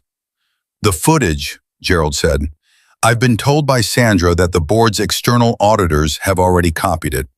The military has a preservation request filed. There is no version of accessing or modifying that footage that doesn't constitute evidence tampering at this point." "I understand that," Marcus said. "I need you to understand something else." Gerald's voice dropped a register. "The assault charge is straightforward. The footage is clear. The witnesses are numerous, and they're already talking. That part we can navigate, probably a settlement, possible plea discussion. There are paths." A pause. "What concerns me more is what the independent investigation is going to find." Marcus was still. "What do you mean?" "Sandra mentioned, before she declined to continue representing you personally, that the board's scope includes prior complaints that may have been suppressed or inadequately processed." Gerald's voice was precise and careful. "Marcus, I need you to tell me right now, how many prior complaints are there?" The silence on Marcus's end was 4 seconds long. It was the most honest answer he had given all day. Gerald exhaled. "All right," he said. "Then here is what we are going to do." Emma didn't go home that night, not because she had nowhere to go. She had an apartment 12 minutes from the hospital, a small, sparsely furnished space that she had moved into 8 weeks ago, with 2 bags and a box of books and very little else. But home felt wrong right now, too separate from the thing that was still moving, and Emma had never been good at leaving something unfinished and going to a separate room to sleep. She was sitting in the family consultation room near the ICU. It was quiet there, quieter than Bay 4, when Eleanor Park found her at 8:20. The board chairman knocked on the open door and looked in. And for a moment, the two women regarded each other across the small room with the particular attention of people who have assessed each other from across a table and are now doing it again from closer range. "May I?" Eleanor gestured at the chair across from Emma. "Of course." Eleanor sat. She was wearing the same clothes she'd had on in the board meeting. She hadn't gone home, either. She set her hands in her lap and looked at Emma with the directness that Emma had noticed earlier. The quality of someone who had gotten where she was, partly by refusing to approach things indirectly. "I want to tell you something," Eleanor said. "Not as board chairman, just as a person who has been sitting with something for the last 2 hours." Emma waited. "I've been on this board for 9 years, Eleanor said. "In that time, there have been 4 formal complaints filed against Marcus Hale involving conduct toward staff. 4 that I know of. Each one was reviewed by HR. Each one was resolved through what the documentation calls informal mediation." She paused. "Which means he talked to HR, and the complainant was either quietly transferred or quietly resigned, and the file was closed." Emma looked at her steadily. "I didn't know that." "No, and you wouldn't, because those files weren't easily accessible." Eleanor held her gaze. "I reviewed them tonight, after the board meeting. I had Ruth pull them." She shook her head slightly. 2 of the complainants were nurses. One was a dietary aide. One was a resident. A pause. "He has been doing versions of what he did to you for years. And we, this board, myself included, we didn't ask the right questions." The room was very quiet. "Why are you telling me this?" Emma asked. "Because you deserve to know that what happened to you wasn't an aberration." Eleanor's voice was steady, but not without feeling. It was a pattern. And the reason it continued as long as it did is because our systems, the complaint process, the HR review, the board oversight, were not built to protect the people who needed protecting. They were built to protect the institution. She looked at Emma. "That is going to change. I want you to know that from me directly. Not from a press release." Emma sat with that for a moment. "The 4 people who filed before me," she said, "do you know where they are?" Eleanor looked at her. Something shifted in the chairman's expression. She hadn't expected the question, or perhaps she had, and the fact that it was the first thing Emma asked told her something. "I'm going to find out," she said. "I'd like to talk to them." Emma's voice was quiet. "When this is over, if they want to." Eleanor nodded slowly. "I think," she said, "that some of them might." The story hit national news at 9:47. Emma knew the exact moment because her phone, which had been buzzing every few minutes for the past 2 hours, suddenly became continuous, a sustained vibration that barely paused between contacts. Numbers she didn't know from area codes she didn't recognize, media addresses, and then, buried in the stream, names she did know, former colleagues, people from her military life, a name that made her stop scrolling, a woman named Sergeant Diaz, whom she hadn't spoken to in 6 years, who had been one of the 3 Marines in Somalia, and whose message read, "I saw the news. I know you told me not to thank you. I'm thanking you anyway. And if you need anything, I mean anything, you call me." Emma read that one 3 times. Then she put her phone face down and pressed her hands flat on the table and breathed. Rose was moved out of Bay 4 at 10:10, upgraded from emergency to a private room. His condition stable enough that the attending physician had used the word comfortable, which in hospital language meant something significantly better than it had looked several hours earlier. Ashford had arranged a naval medical escort, partly for security and partly because Chief Warrant Officer David Reynolds, with 3 Navy crosses, had the kind of standing that made certain institutional arrangements happen quickly. Emma went to see him before they moved him. She stood at the bay entrance and looked in, and he looked back at her from the bed. And for a moment, neither of them said anything, because neither of them needed to. Then Reynolds said, "I hear it's national." About an hour ago. How do you feel about that? Emma thought about it honestly. Like I jumped off something, she said, and I'm still in the air. I don't know what the landing looks like yet. Reynolds nodded. That's an accurate description of most of the important decisions I've ever made. He paused. Emma, I want to tell you something about that night in Somalia. She was still. You don't have to. I know I don't have to. His voice was patient. I want to. There's a difference. He shifted slightly in the bed. I was senior officer on the ground that night. When the building took the hit and we lost communications and your team was cut off, I made the call to hold position and wait. I did not push for a faster extraction. I calculated the risk and I decided we could wait. His voice didn't change in texture, but what was in it did. Something that had been carried a long time. You were in that building with 3 men who were dying, working alone, for 12 hours because of a call I made. Emma looked at him. You made the right call, she said. A faster extraction under those conditions would have gotten people killed. I know that intellectually. It's also true. I know that too. He held her gaze. That doesn't change the fact that you were in there alone. That doesn't change the fact that I filed that commendation and watched it disappear and didn't push harder. I had rank. I had standing. I could have pushed harder, and I didn't. The old man's voice was even and factual, but in the room it felt like something that had weight, like something put down after being carried. I owed you a debt before today. What you did this afternoon, that's separate. That's who you are. He paused. But I want you to know I understand what was owed. The room was very quiet. Emma looked at him for a long moment.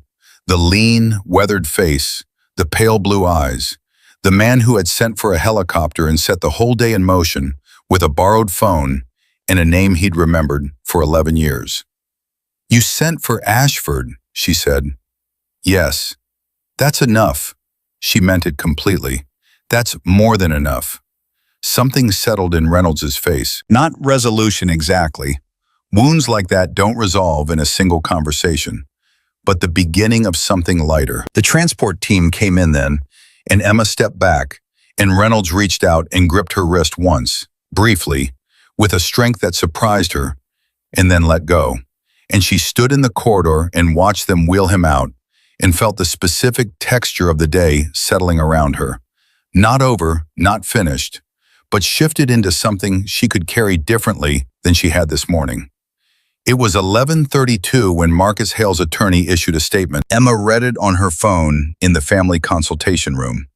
It was 3 paragraphs long, written in the careful, slanted language of legal mitigation.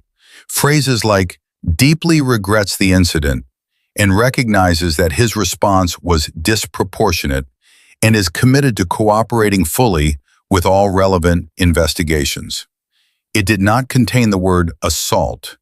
It did not mention Emma by name. It described the context as a high-pressure regulatory environment and positioned Marcus as a dedicated administrator whose judgment had momentarily failed him. Emma read it twice. Then she forwarded it to Ashford with a single line. They're already softening the language. His reply came back in 90 seconds. We know. Federal investigator brief is scheduled for tomorrow morning. The language in the official record won't be soft. She set the phone down. Patricia knocked on the door at 11:50. She came in carrying 2 cups of coffee, actual good coffee this time, from the family lounge machine on the 3rd floor, which produced something significantly better than the ER version. She set one in front of Emma and sat down across from her and wrapped her hands around her own cup and didn't say anything for a moment. Emma looked at her. You should go home, Patricia. Your shift ended 2 hours ago. My shift ended. Patricia's voice was the particular kind of dry that comes from 15 years of ER nursing. I'm just a person who happens to still be here, having coffee. Emma almost smiled. How's the floor? Quiet. Angela went home. Torres came back by around 8. I think he just needed to see that the building was still standing. Patricia paused. Derek is still here. He says he's charting backlog, but mostly he's been reading everything that's being written online about you. Tell him to go home. He won't listen to me. Patricia looked at her. He might listen to you. Emma shook her head slightly. Let him stay. It's his choice. Patricia was quiet for a moment. Emma, her voice shifted into something more careful, more personal, the voice you use when you've decided to say the real thing. I need to say something to you, and I need you to let me say it without deflecting it. Emma looked at her. All right. I was standing 6 feet away. Patricia's jaw tightened. When he hit you, I was standing right there, and I didn't move. I didn't say a word. I watched those security guards walk you out of there, and I was already picking up the phone to call the board, and I told myself that was the right thing to do, the effective thing, the thing that would actually matter, and all of that was true. She looked at Emma directly. And I also stood 6 feet away while he hit you and did not say a single word in that moment. And I have been sitting with that all day. The room was very still. Emma looked at the older woman, at the carefully maintained composure and the genuine distress underneath it, the specific guilt of someone who has done the right thing by every reasonable measure and still knows that something else, something closer and smaller and more immediate, was left undone. Patricia, Emma said, you documented it. You called the board. You got Ferris to file. You sent Angela to the state licensing board form. She paused. You fought for me after. That's real. It doesn't cancel the moment, I know. Emma held her gaze. But Patricia, I've been a combat medic. I've been in rooms where terrible things happened and people froze, and then they rebuilt, and they did what they could with what was left. That is not weakness. That's being human. She paused. You did not fail me. Patricia pressed her lips together. Her eyes were wet. She nodded. Once, quickly, the nod of someone accepting something they need to accept, even though it sits uncomfortably. They drank their coffee in silence for a few minutes, and it was the good kind of silence, the kind that exists between people who have been through something together and don't need to fill it. Emma's phone buzzed one more time. She looked at the screen. It was a number she didn't recognize with a 202 area code, Washington, D.C. She stared at it. You going to answer that? Patricia asked. Emma looked at the 202 area code, Washington. Not military, not media, something else. Yeah, she said slowly. She pressed answer and lifted the phone to her ear. This is Emma Caldwell. The voice on the other end was male, older, measured in the way of people who have spent decades choosing their words carefully because their words had consequence. Miss Caldwell, my name is Senator William Carr. I serve on the Senate Armed Services Committee. A pause. I've been watching the news tonight. I think we need to talk. Emma sat up straight. Patricia, who had watched her face change in the last 5 seconds, set down her coffee cup very slowly. Senator, Emma said, and her voice was level and clear. I'm listening. The rain outside had completely stopped. Senator William Carr talked for 11 minutes without stopping, and Emma listened to every word. He was from Virginia, 32 years in the Senate, Armed Services Committee chairman for the last 6 of them. He had a daughter who was a nurse practitioner in Richmond, which he mentioned once and didn't labor, but Emma heard it in his voice every time he spoke about what had happened at Mercy Ridge. Not just as a political matter, not just as a veterans issue, but as something personal and close and real. I've been on the phone with Commander Ashford's office since 9 o'clock, he said. I've seen the footage, Miss Caldwell. Not a clip. The full footage, start to finish, including what you did in that bay before Hale walked in. A pause. I want to tell you that what I watched you do in those 4 minutes, the assessment, the speed, the decision, that was not nursing. That was combat medicine applied in a civilian setting. You brought a man back from the edge with your bare hands and institutional indifference working against you simultaneously. Emma said nothing. And then a man struck you for it, Carr said, in front of witnesses, on camera, and walked away believing he would face no consequence. His voice had a quality that Emma recognized, not performative outrage, but the genuine, settled anger of someone who has been in government long enough to know exactly which systems failed and why. That tells me something about the environment that man created in that hospital. And it tells me something about the systems we have, or don't have, protecting healthcare workers from exactly that kind of abuse. Patricia was watching Emma from across the small table, reading her face with the practiced attention of a woman who had spent 15 years learning to interpret what people weren't saying. "Senator," Emma said carefully, "what is it you're looking for from me?" "Honestly?" Carr's voice shifted, less formal, more direct. "I want to hold a hearing, Senate Armed Services Committee, joint session with Health and Labor. Veterans health care access, hospital billing protocols, protections for clinical staff making life or death decisions. I want it on the record, and I want you to testify." The word testify sat in the air. Emma turned it over in her mind. She thought about the architecture of what he was describing, the cameras, the chamber, the formal record. Her voice reduced to a transcript and then expanded again into something that would outlast the news cycle by decades. She thought about the 4 nurses who had filed complaints before her and quietly disappeared. She thought about what Eleanor Park had said. The systems were built to protect the institution. "When?" Emma asked. 6 weeks. I want to give the independent investigation time to generate findings we can use." He paused. "Ms. Caldwell, I want to be honest with you. This hearing will be significant. The opposition research against you will be significant. There are people who benefit from the current system and who will not want it changed, and they will make that known." His voice was steady. "I am not asking you to do something easy." "I know," Emma said. "I'll do it." Patricia set down her coffee cup with a small, precise sound. Carr was quiet for a moment. "Just like that?" "Senator," Emma's voice was even, "I spent 11 years in military medicine watching people make decisions about whether to save lives or protect paperwork. I spent 8 weeks here watching the same thing with different furniture." She paused. "Yes, just like that." After she hung up, the room was quiet for a long moment. Patricia looked at her across the table. "Senate hearing," she said. "Senate hearing." "Emma," Patricia's voice was careful, "do you understand how large this has gotten in the last 6 hours?" "I'm beginning to. Because from where I'm sitting, and I have been sitting here watching the internet since 8 o'clock, what started as a story about one nurse in one hospital has turned into something that is about every nurse in every hospital. Every veteran who got turned away at a desk. Every person who chose protocol over a person and then had to live with it."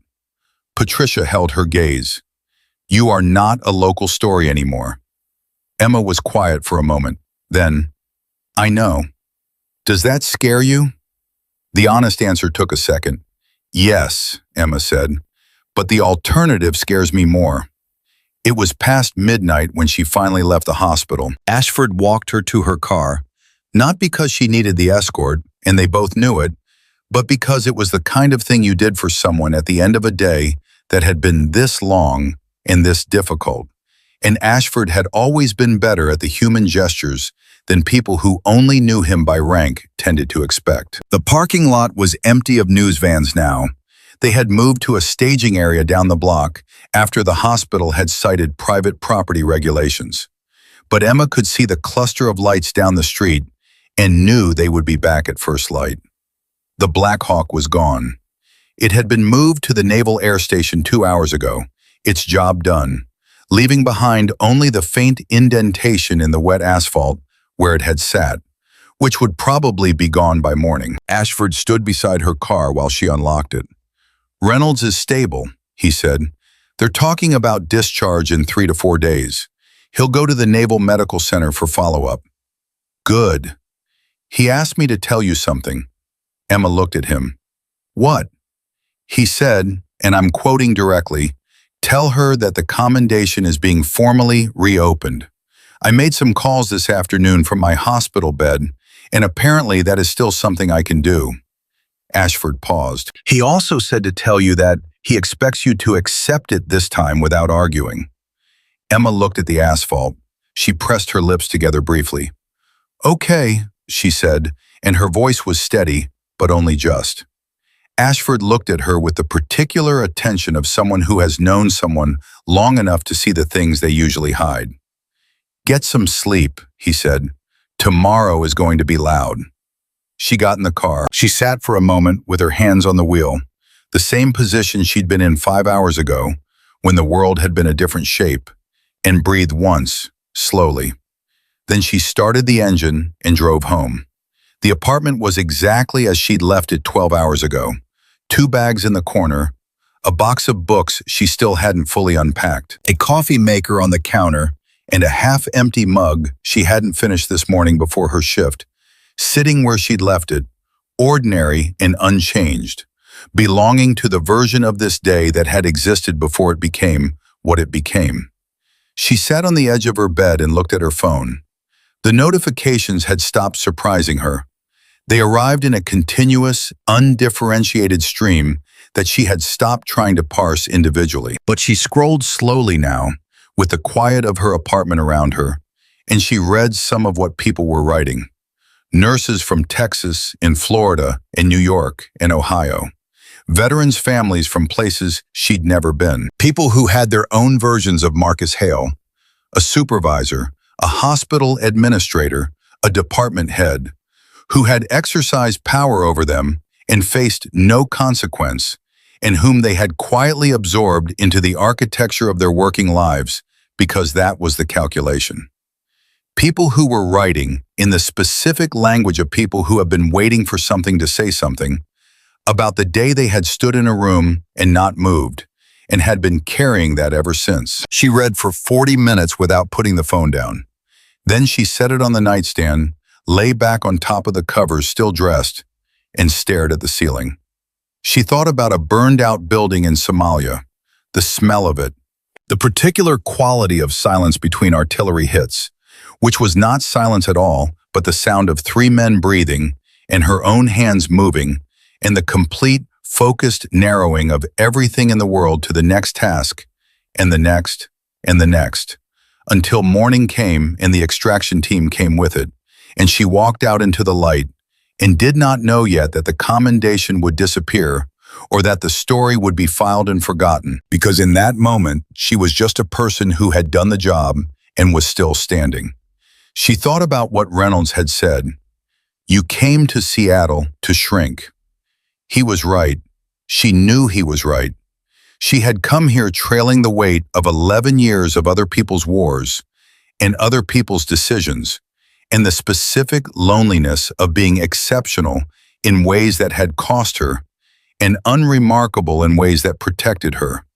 And she had wanted to be ordinary for a while. To be a nurse in a normal hospital doing normal work.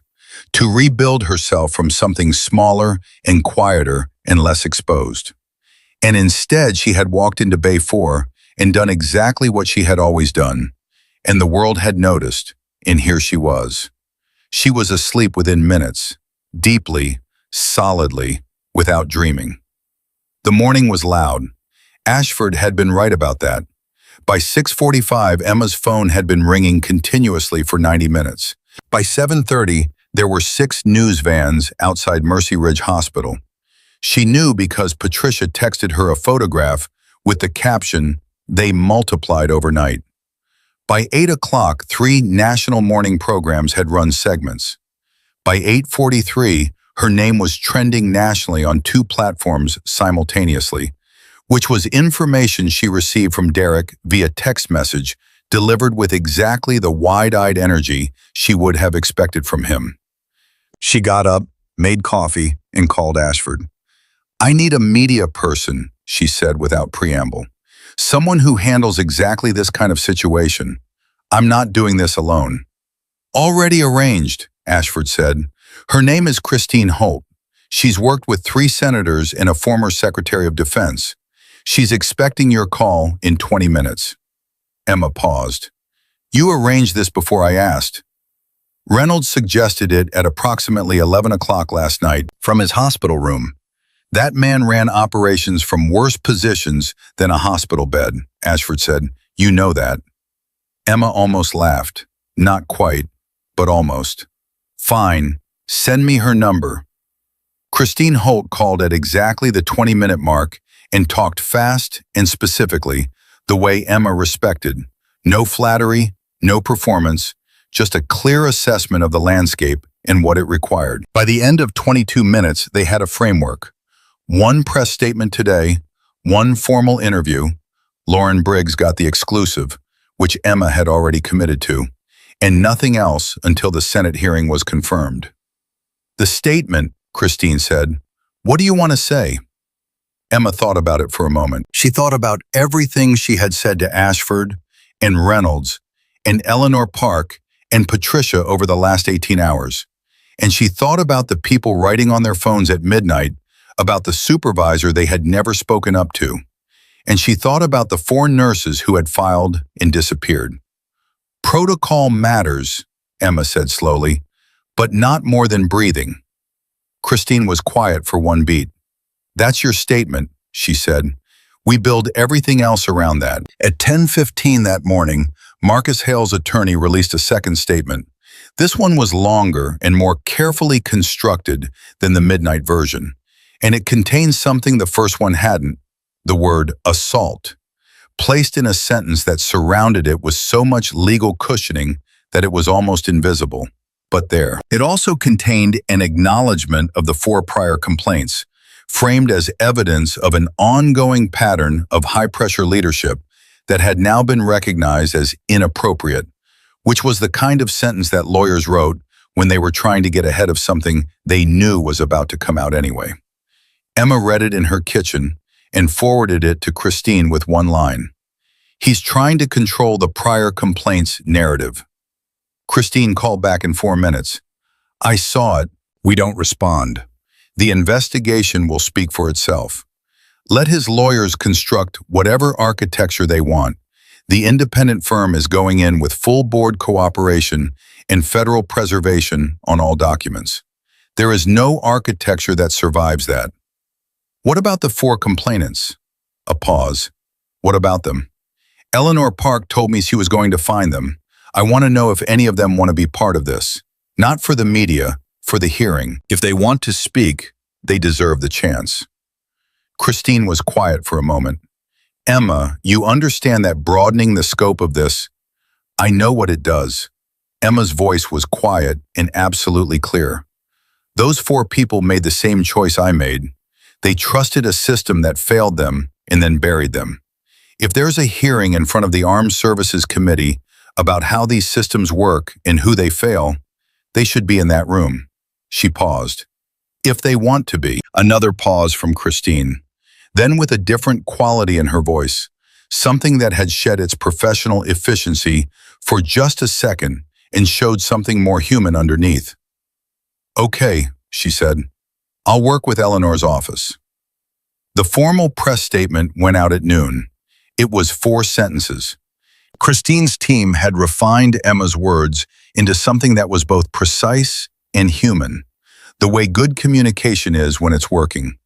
It said exactly what it meant, and nothing more, and nothing less. And the 4 sentences were, today I treated a patient who was dying. I did my job.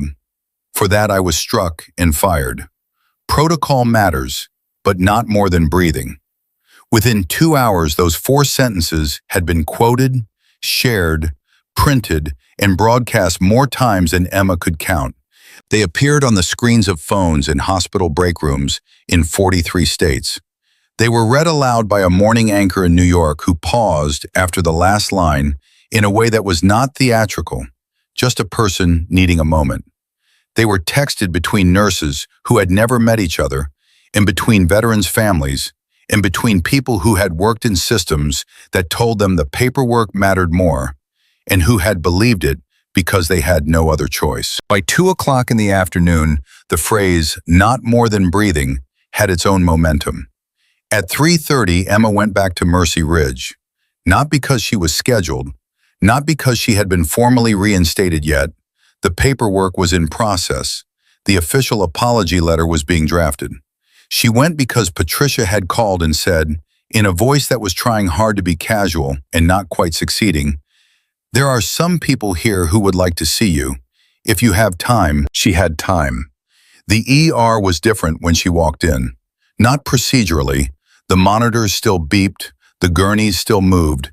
The organized, controlled urgency of emergency medicine continued exactly as it had to continue, regardless of whatever had happened in the last 24 hours. But the people in it were different. Not in their competence or their focus, in the way they held themselves, in the way they looked up when Emma came through the door. Angela was there, at the end of a shift she'd come in early for. She looked at Emma and said nothing, and then crossed the floor and put her arms around her, briefly and firmly, the way people hug when words would be insufficient. Emma stood still and let herself be held for 3 seconds. Then Angela stepped back and cleared her throat and returned to her charting without further comment, which was exactly right. Torres was there. He shook her hand and held it a beat longer than a handshake required and said, "I filed a statement with the federal investigators this morning. I wanted you to know." "Thank you," Emma said. "Don't thank me. I should have done more yesterday when it—" He stopped, looked away, looked back. "I'm doing what I can now." "That's enough," Emma said. "That's exactly enough." Derek appeared from a supply corridor and stopped when he saw her, and his face did the thing it had been doing since yesterday. The rapidly cycling mixture of relief and residual guilt in something that was working its way toward resolution. He opened his mouth. "I know," Emma said. "I read your statement." His face changed. "You did?" "Ashford's office forwarded it. It was thorough and specific, and you used the word strike 3 times. She held his gaze. "It was good work, Derek." He pressed his lips together, nodded, once, fast, the way young people nod when they're absorbing a compliment they haven't decided yet whether they've earned. Patricia was at the nursing station.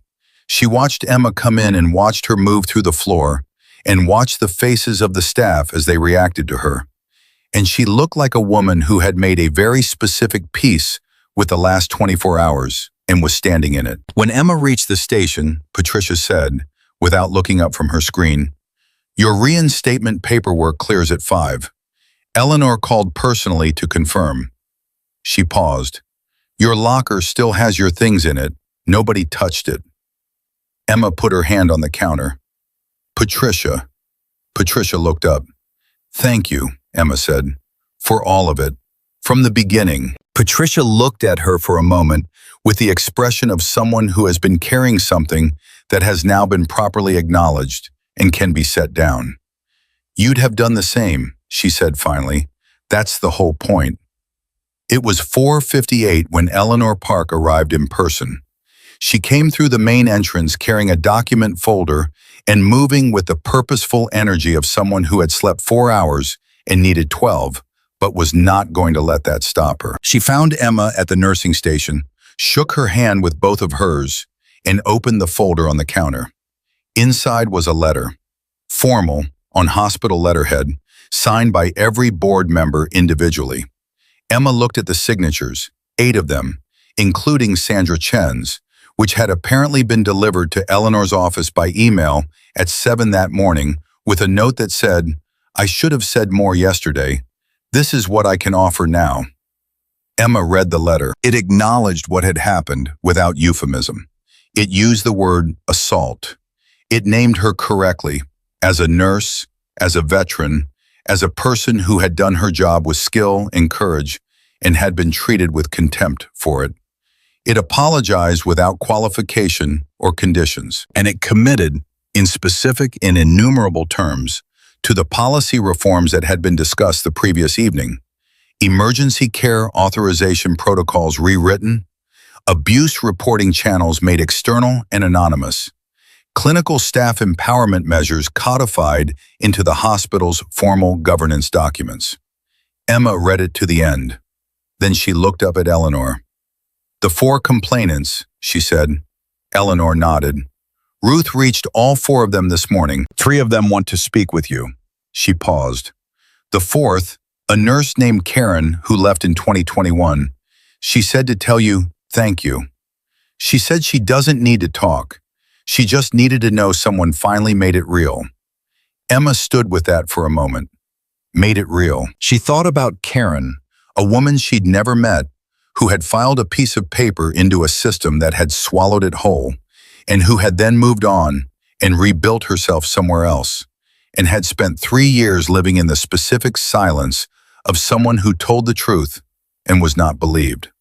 She thought about what it meant that today, in this building, Karen had received a phone call from the board chairman's office. That Ruth had said the name of what Marcus had done, that it had not been informal mediation and not been paperwork and not been managed away, that it had been named.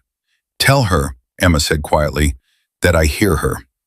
Eleanor looked at her steadily for a moment, then she nodded. The formal reinstatement happened at 5:02, which was 3 minutes past the scheduled time, because the HR administrator who processed it had a printer issue that under ordinary circumstances would have been a minor inconvenience, and today felt briefly like a personal insult to the entire concept of justice. Patricia fixed it by sending Derek to the 3rd floor with a USB drive and the kind of look that communicated urgency without requiring words. Emma clipped her badge back on at 5:07. She stood at the nursing station and looked down at it. The same badge, her name and photograph, the word nurse in capital letters, and the Mercy Ridge logo that she had worn for 8 weeks as a kind of camouflage and was now wearing as something else entirely. Patricia looked at it too. Then she looked at Emma. Welcome back, she said, simply and directly, and meant it in every sense it could mean. 6 weeks later, Emma Caldwell sat in a Senate hearing room in Washington, D.C. She wore her uniform, not scrubs, not the civilian clothes she'd arrived in Seattle in, but her Navy dress uniform, which she had driven to a dry cleaner in Capitol Hill the day before, and which fit her exactly as it always had. Ashford had offered to accompany her, and she had thanked him and told him she was fine. Reynolds had come anyway. He sat in the gallery in a civilian suit, lean and straight-backed, his pale blue eyes finding hers when she sat down at the witness table, and holding them for one moment in that steady, grave way she had known for 11 years. The look that said, I remember, and I am here, and this is right. She looked away from him and looked at the committee. Senator Carr was in the center.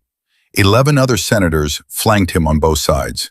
Cameras were positioned along the walls. The gallery was full in the way that hearing rooms are rarely full, with nurses who had traveled from 9 states, with veterans' families, with healthcare policy advocates who had been trying to have exactly this conversation in exactly this room for years, and had not, until now, had something this specific and this visible to anchor it to.